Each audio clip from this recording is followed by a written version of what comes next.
사랑하는 행복한 교회 성도 여러분, 이 영상을 보시는 하나님 나라의 귀한 자녀 여러분, 오늘은 2023년 1월 1일 거룩한 주일입니다.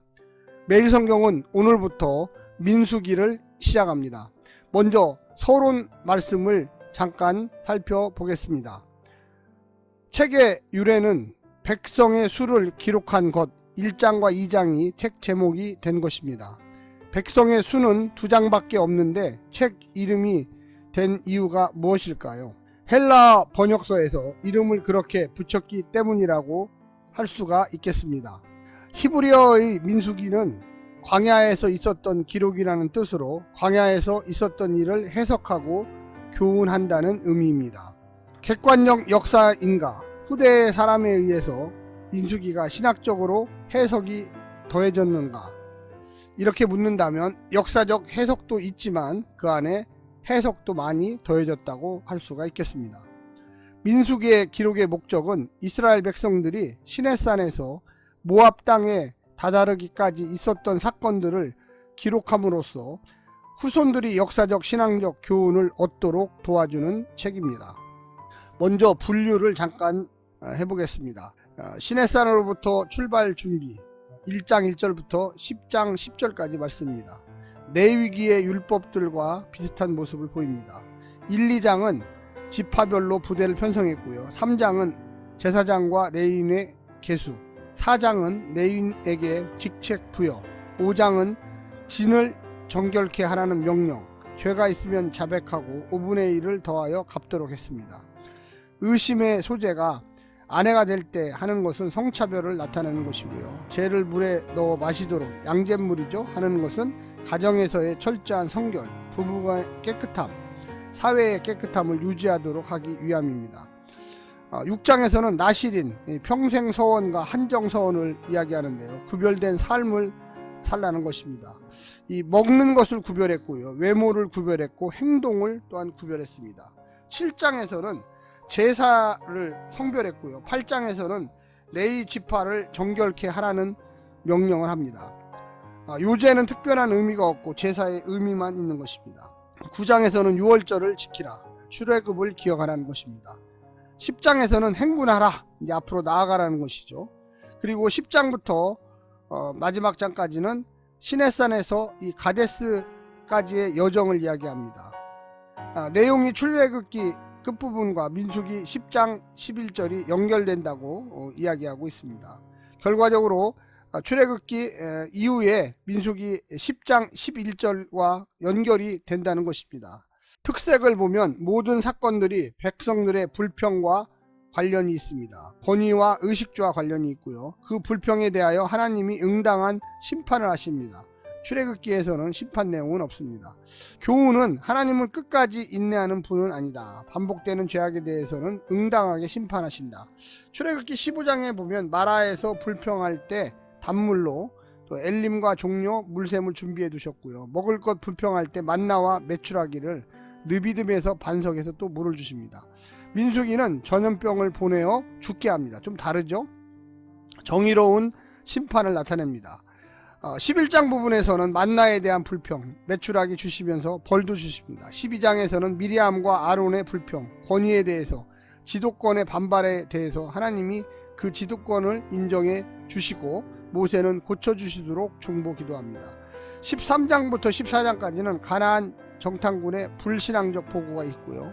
하나님의 의도와 정탐꾼의 대립입니다. 15장에서는 제사에 대해서 이야기하고 16장은 모세에 대한 반역, 고라, 다단, 아비람, 이들은 지진과 연병으로 심판하시고요. 죄지은 자는 죽게 해서 모세가 다시금 중재를 나서게 됩니다. 17장에는 아론의 쌍난 지팡이, 살구 열매죠.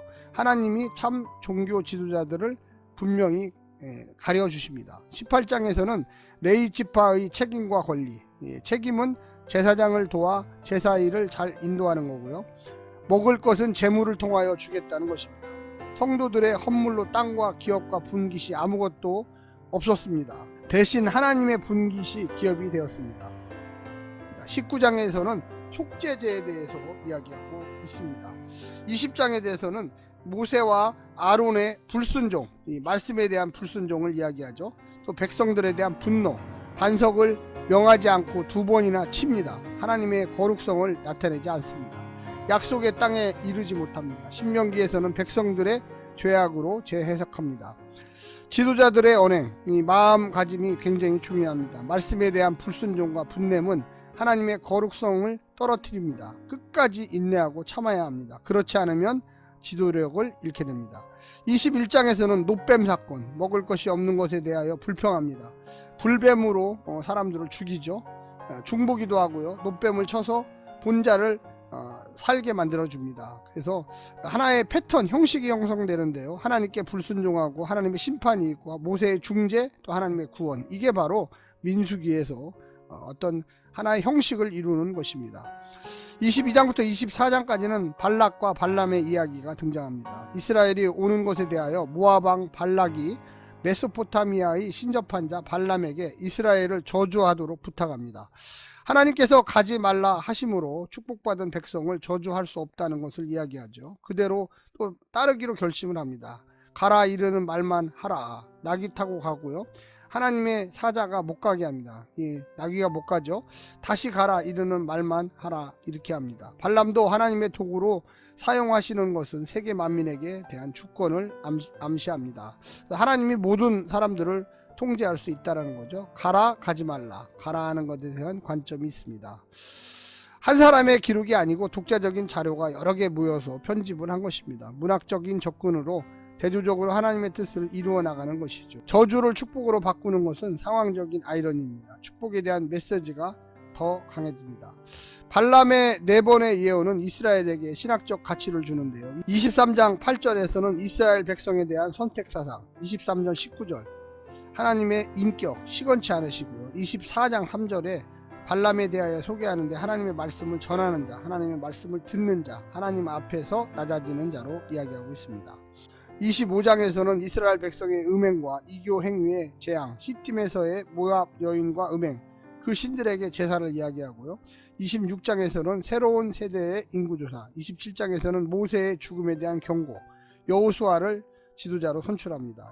28장과 30장에는 예배의 강령이 있고요. 31장에는 미디안 사람들에게, 32장에는 루벤 갓 자손의 제2의 꾸중을 합니다. 공동체가 계획 세웠을 때에 슬며시 빠지지 말라고 이야기합니다. 협동하라는 것이죠. 33장에서는 이스라엘 백성이 광야 생활을 다시 회고하고요. 34장에는 약속의 땅의 경계를 정하는 모습을 보여줍니다.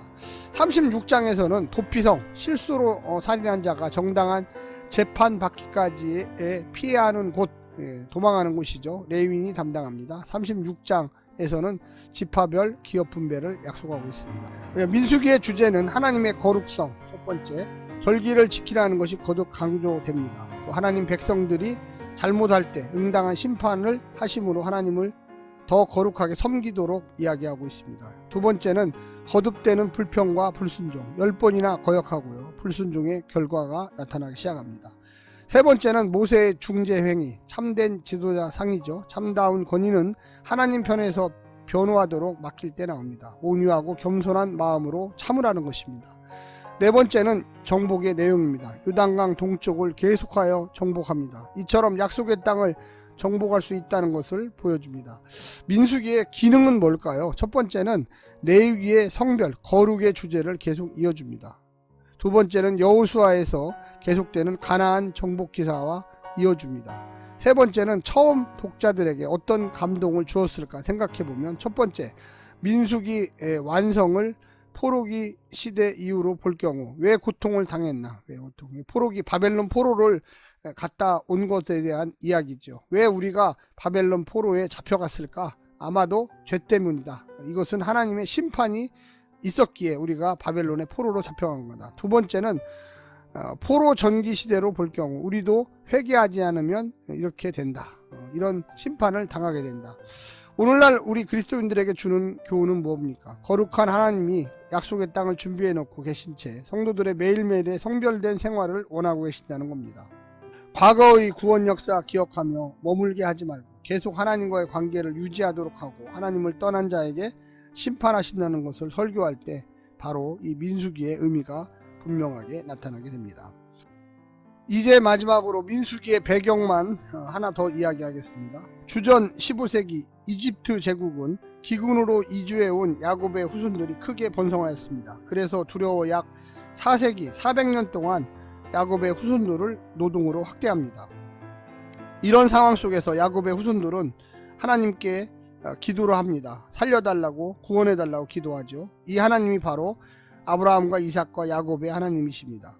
언약을 기억하신 하나님은 모세를 보내 이스라엘 백성들을 이집트, 애굽에서 탈출하게 합니다. 히브리 백성들은 이스라엘 탈출 후 광야 생활을 시작합니다. 40년간 히브리 백성들은 하나님께서 불순종함으로 광야에서 많은 이들이 죽게 됩니다.